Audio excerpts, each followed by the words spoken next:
Chosen ones, they called you evil, painted you as the devil incarnate, whispered that you would hurt children and destroy the vulnerable. But right now, at this very moment, the Most High is preparing to expose their own hidden addictions, their fraud, and the money they stole from you. The community that tried to bury your name is about to watch their ringleader get arrested. Not metaphorically, not spiritually, literally arrested for the lies they told to the police about you. See, when someone accuses you of being evil while hiding their own darkness, the universe has a peculiar way of bringing everything into the light, and what's about to be revealed will vindicate you so completely that even your worst enemy will have to acknowledge your innocence. But here's the plot twist they never saw coming. The very legal system they weaponized against you has discovered something about them, something so damaging that they're scrambling to reach out to you right now, pretending they want to make amends when really they're trying to save themselves from prison. You're sitting in peace, drinking your tea, meditating, building your new life, while they're drowning in a swamp of karma they created with their own hands. The inheritance they tried to steal from you, that money that had your name on it, the blessing they thought they could redirect by destroying your character, it's not only coming back to you but multiplied. Every rumor they spread, every lie they told, every attempt to paint you as evil has become evidence in a divine court case where the Most High himself is your attorney. The setup began long before you realized you were being targeted. Looking back now, you can identify the exact moment when the energy shifted, when certain people in that community started viewing you differently. It wasn't because of anything you did, it was because of what was coming to you. An inheritance, a settlement, a financial blessing that would have changed your entire life trajectory. They knew about it before you did. Someone leaked information. Someone who was supposed to protect your interests sold you out for their own gain. The ringleader, let's call them exactly what they are, a wolf in sheep's clothing, started planting seeds months in advance. Small comments about your character, tiny questions about your integrity, seemingly innocent observations that were actually carefully crafted weapons designed to explode later. They studied you like a predator studies prey, learning your routines, your vulnerabilities, your trust patterns. Every conversation you had with them was being recorded in their mental database for future ammunition.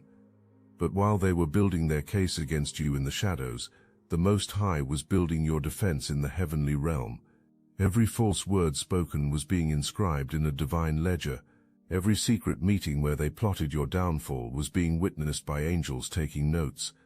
You felt the shift in your spirit before your mind could process what was happening. Your solar plexus would churn when certain people approached. Your sleep became restless when you were around that community. Your body was trying to warn you that you were surrounded by enemies pretending to be family. The fascinating thing about spiritual warfare is that it often begins with intoxication.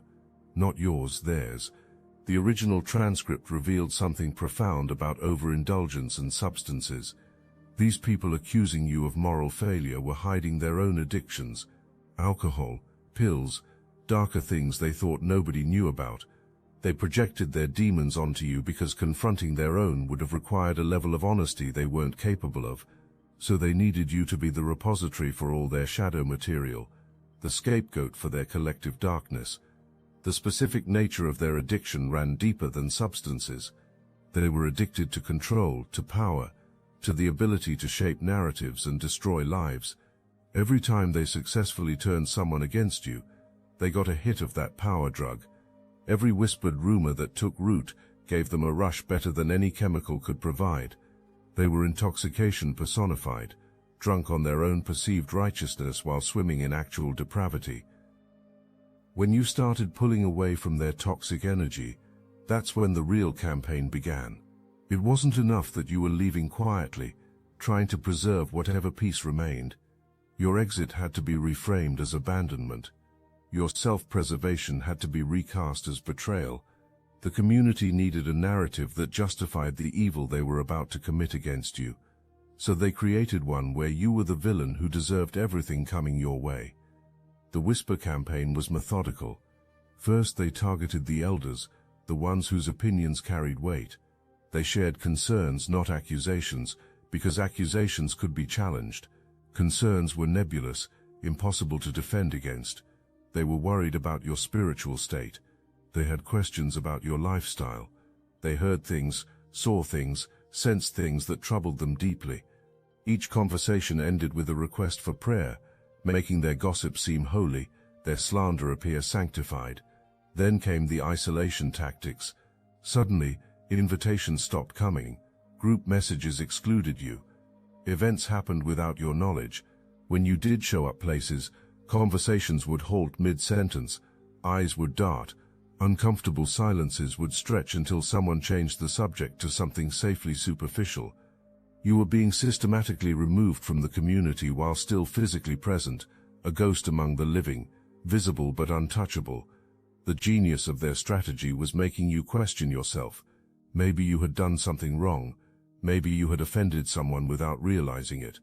Maybe the distance you felt was your own projection, your own paranoia. They wanted you to internalize the rejection, to blame yourself for the exclusion, to carry the weight of crimes you hadn't committed. This is how spiritual abuse works. It makes the victim complicit in their own persecution by convincing them they deserve it. But here's what they didn't understand about chosen ones. Your spiritual DNA is different. You can sense deception, even when you can't prove it. You feel the shift in energy, even when smiles remain plastered on faces. Your inner knowing was screaming that something was terribly wrong, even as your mind tried to rationalize what was happening. This internal conflict, this cognitive dissonance, was part of their strategy to break you psychologically before they moved to destroy you publicly. The escalation happened faster than you could have imagined. The rumors started small, testing the waters to see what would stick. First they questioned your work ethic, then your relationships, then your mental stability. Each lie built upon the previous one, creating a narrative pyramid with you buried at the bottom. By the time they reached the peak of their deception, they were telling people you were involved in the darkest activities imaginable. Not just moral failure, but evil on a level that would justify complete excommunication from not just the community but humanity itself. Someone you trusted, someone who had sat at your table, someone who knew your secrets because you had foolishly considered them safe, became the primary witness against you. This Judas figure provided the insider information that made the lies seem credible. They shared private details that only someone close to you would know, weaving them into false narratives that seemed too specific to be fabricated. Your vulnerability in friendship became evidence in their prosecution. The betrayal cut deeper than any stranger's lie could have. This person had held your hand through difficult times. They had prayed with you, cried with you, celebrated with you. They knew your dreams, your fears, your struggles, and they weaponized every single piece of that intimate knowledge. They took the sacred trust of friendship and transformed it into ammunition for your destruction. The very shoulders you had leaned on became the platform from which they launched their attacks. The legal component entered when they realized character assassination wasn't enough. They needed official documentation of your supposed evil, so they went to authorities with their stories. They filed reports, they made statements, they thought having their lies on official paperwork would make them true. What they didn't realize was that lying to law enforcement is a crime. Perjury has consequences. False reports have ramifications. They were so blinded by their hatred that they didn't consider what would happen when authorities started requiring actual evidence. The police interviews were where their confidence began to crack.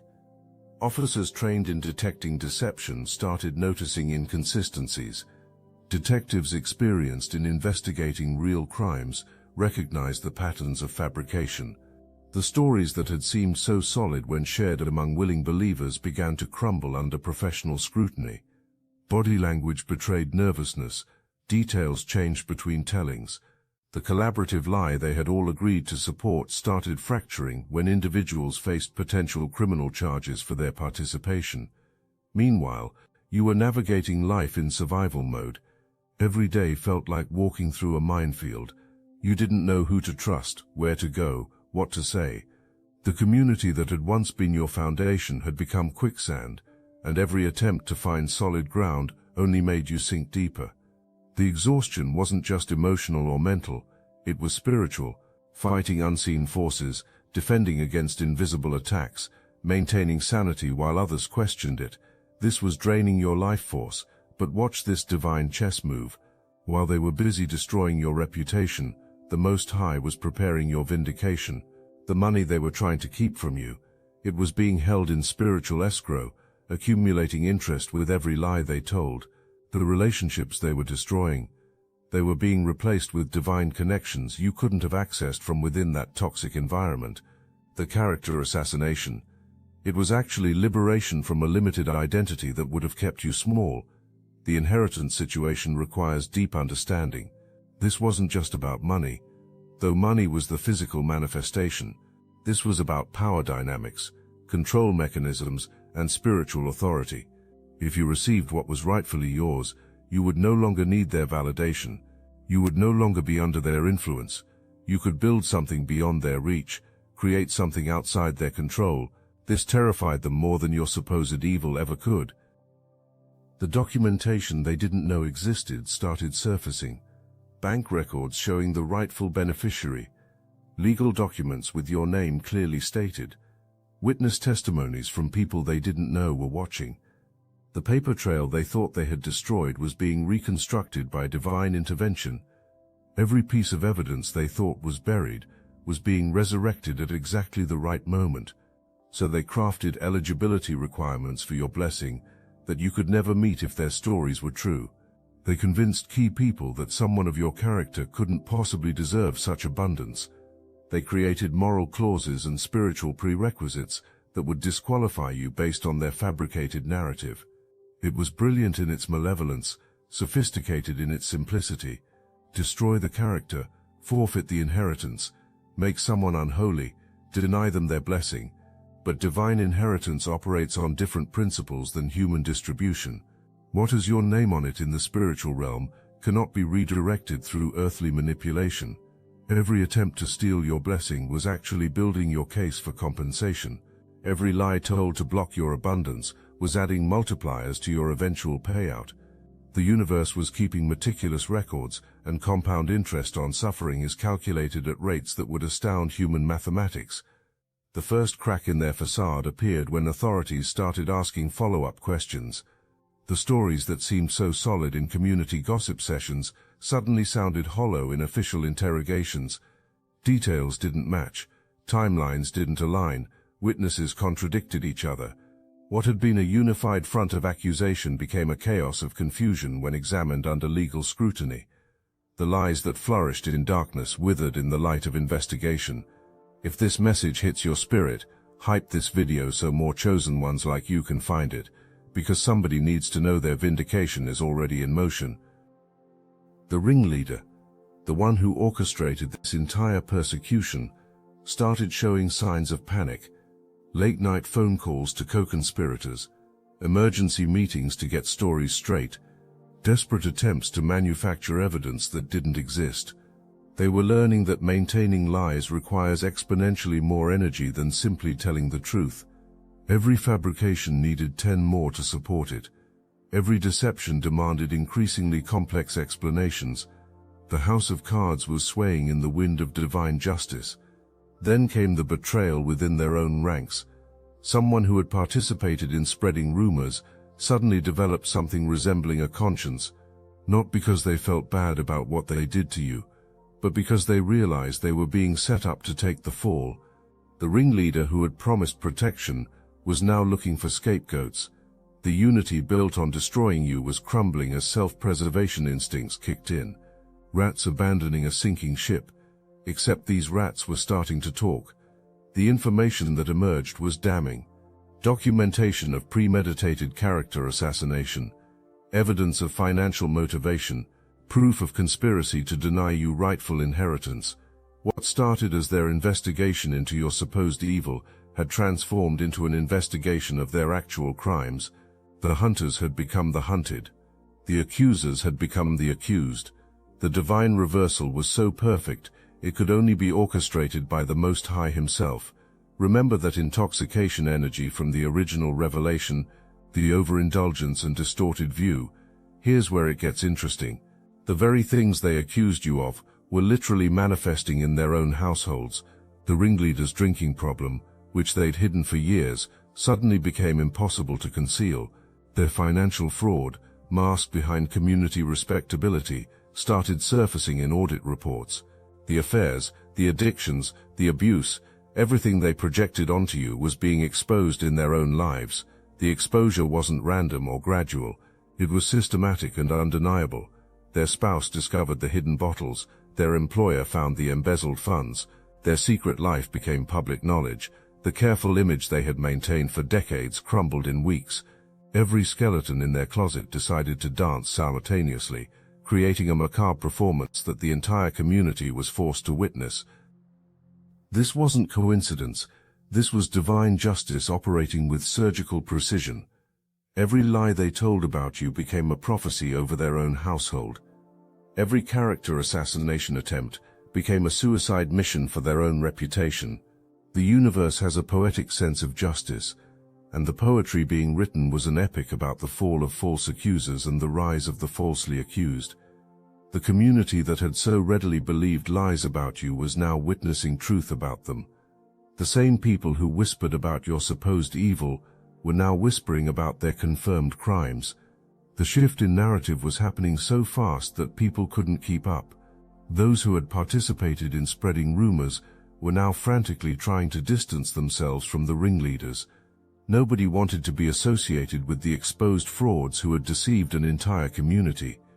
Your absence from this chaos was your greatest testimony. While they imploded, you were building. While they scrambled, you were steady. While they panicked, you were at peace. The contrast was so stark that even their supporters started questioning the narrative. How could someone so evil be so unbothered? How could someone so guilty be so graceful? The cognitive dissonance was breaking their collective delusion. Now we reach the present moment. The reason this message is finding you today. They want to meet with you. Not all of them, just the ones facing the most serious consequences. The ringleader specifically, who realizes that prison is a real possibility, needs something from you. They're crafting their approach carefully, trying to find the right combination of words that will get you to engage. They're even willing to admit to some wrongdoing, not all of it, but enough to seem repentant. But this isn't repentance. This is manipulation, dressed in confession clothing.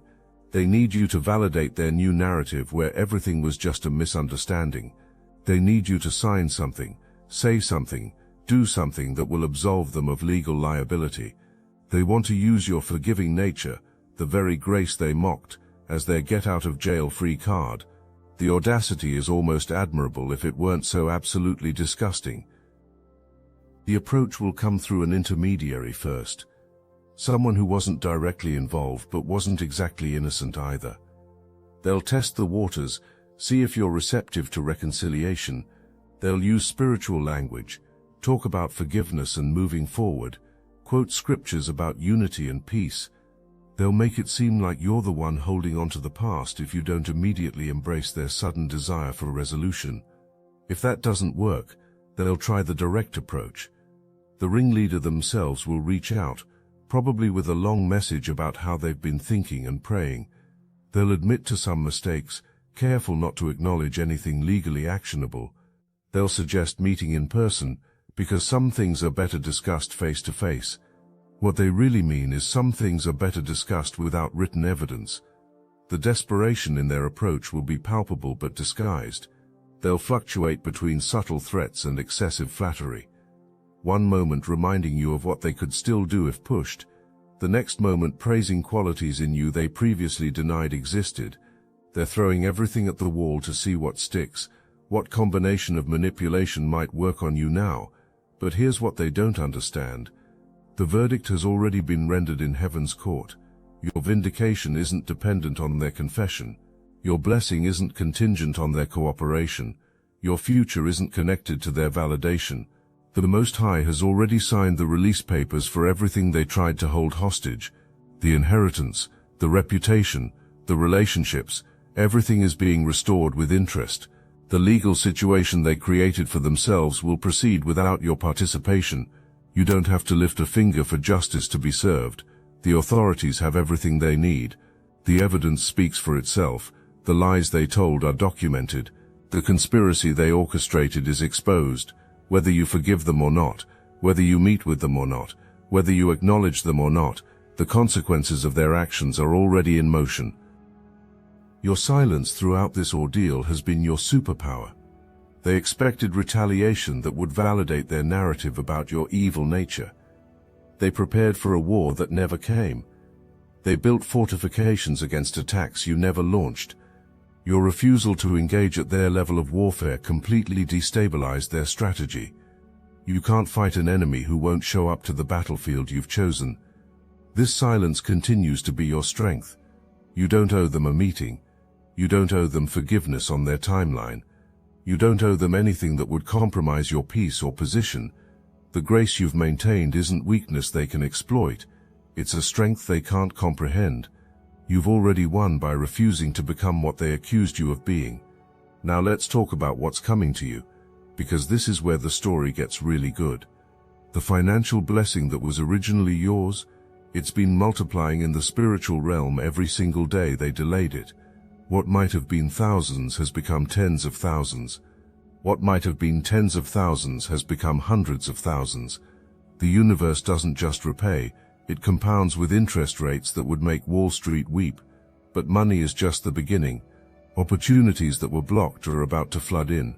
Connections that were severed are being divinely reconnected. Doors that were slammed are being supernaturally opened. Everything they tried to take from you is returning in forms more beautiful than the originals. You're about to understand what restoration looks like when the Most High decides to show off. The reputation they destroyed, it's being rebuilt with materials that can't be corrupted. The new narrative about you won't just clear your name, it will elevate it. People who heard the lies will not only learn the truth, but will become advocates for your character. Some will be so convicted about their participation in your persecution that they'll become your most vocal supporters.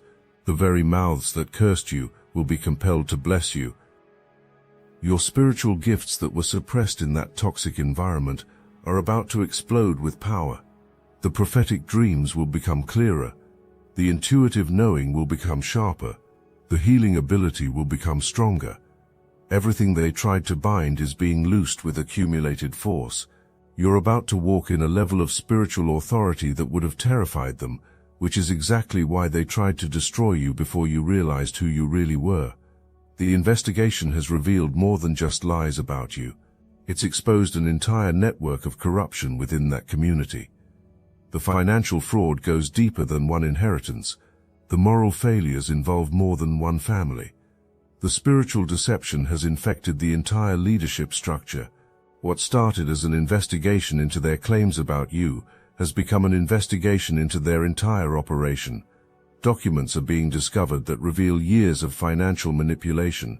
Testimony is emerging about other victims who were similarly persecuted when they got too close to the truth. Patterns of behavior are being identified that point to systematic abuse of power. The community that portrayed itself as righteous is being exposed as a den of carefully hidden thieves. The spiritual covering they claimed has been removed, revealing the rot beneath. Some of the most vocal participants in your persecution are now facing their own legal challenges. Tax evasion, fraud, embezzlement. The list reads like a criminal indictment because that's exactly what it's becoming. The authorities they thought would be their allies have become their worst nightmare. The legal system they weaponized against you has turned its full force against them. The bank failures mentioned in the original revelation are manifesting literally. Accounts are being frozen. Assets are being seized. Businesses built on stolen funds are collapsing. The empire they constructed on the foundation of lies about you is crumbling so spectacularly that even their supporters can't deny what's happening. The financial devastation is complete and irreversible. People from that community are starting to reach out to you, not the perpetrators but the deceived. They're apologizing for believing the lies. They're sharing what they've learned about what really happened. They're providing information that validates everything you intuited but couldn't prove. These conversations are healing for them and vindicating for you, though you don't need their validation anymore. One person in particular, someone who was close to the ringleader, has information that changes everything. They have documents, recordings, evidence that proves the premeditation of your persecution. They're willing to testify if needed. They're ready to expose everything because they realize they were being set up to take the fall for crimes they didn't commit. Their self-preservation has become your vindication. The truth emerging is more shocking than even you imagined. The depths of deception, the levels of conspiracy, the coordination of corruption. It's almost impressive in its evil, but every detail revealed adds another level to your compensation. Every exposed lie multiplies your blessing. Every revealed truth amplifies your vindication. The universe is ensuring that your restoration is proportional to your persecution. The chosen ones who are watching this need to understand something crucial. What happened to you wasn't random. You were targeted because of who you are, what you carry, where you're going. The evil they accused you of being was actually the evil they recognized in themselves but couldn't confront. Your light exposed their darkness simply by existing. Your integrity revealed their corruption without you saying a word. As we approach the culmination of this divine verdict, understand that you're not just being restored to where you were before this happened. You're being elevated to where you would have been if it had never happened, plus compensation for the journey. This is double portion territory. This is Job after the trial. This is Joseph after the prison. This is David after the cave. This is you after the false accusations. The spiritual authority you're about to walk in will make your enemies tremble, not because you'll use it against them, but because they'll recognize what they tried to destroy. They'll see the mantle they attempted to steal. They'll witness the glory they tried to diminish. Your very existence will be a testimony to the failure of their wickedness and the triumph of divine justice. The relationships coming into your life now are divine connections, people who vibrate at your frequency, souls who recognize your authenticity, warriors who understand your battle scars. You're being connected to your true tribe, the ones who would never require you to dim your light to make them comfortable. These relationships will be so rich, so real, so refreshing, that you'll thank God for removing you from that counterfeit community. The wisdom you gained through this trial has made you dangerous to the kingdom of darkness. You can now recognize deception before it fully manifests. You can sense betrayal before it strikes. You can identify false prophets before they speak.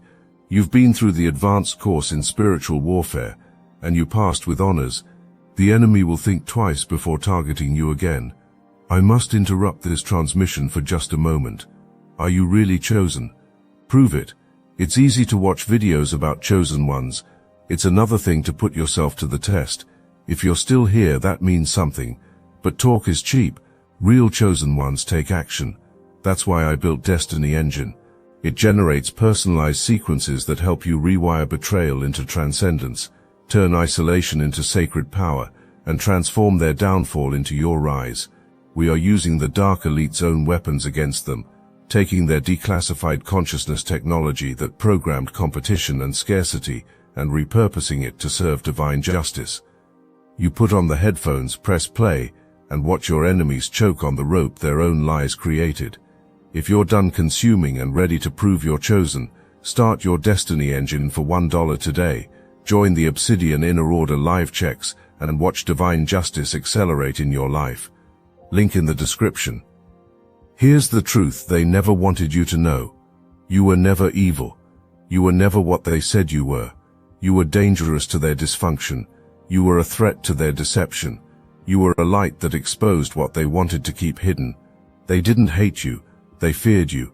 They didn't reject you. They recognized that you were beyond their ability to control. The community that spread rumors about you being evil is watching their own evil being exposed. The very accusations they made against you have become their own indictments. The narrative they created to destroy you has become the story of their own destruction. This is divine poetry, cosmic justice, spiritual vindication at its finest. The Most High hasn't just freed you from blame, He's crowned you with glory. You're not just innocent, you're honored. You're not just cleared, you're celebrated. You're not just vindicated, you're elevated. Everything they meant for evil has been transformed into your greatest good. Every curse they spoke has become a blessing. Every door they closed has led to better ones opening. As this message closes the same way it opened, understand this full circle moment. They called you evil, painted you as the devil incarnate, whispered that you would hurt children and destroy the vulnerable.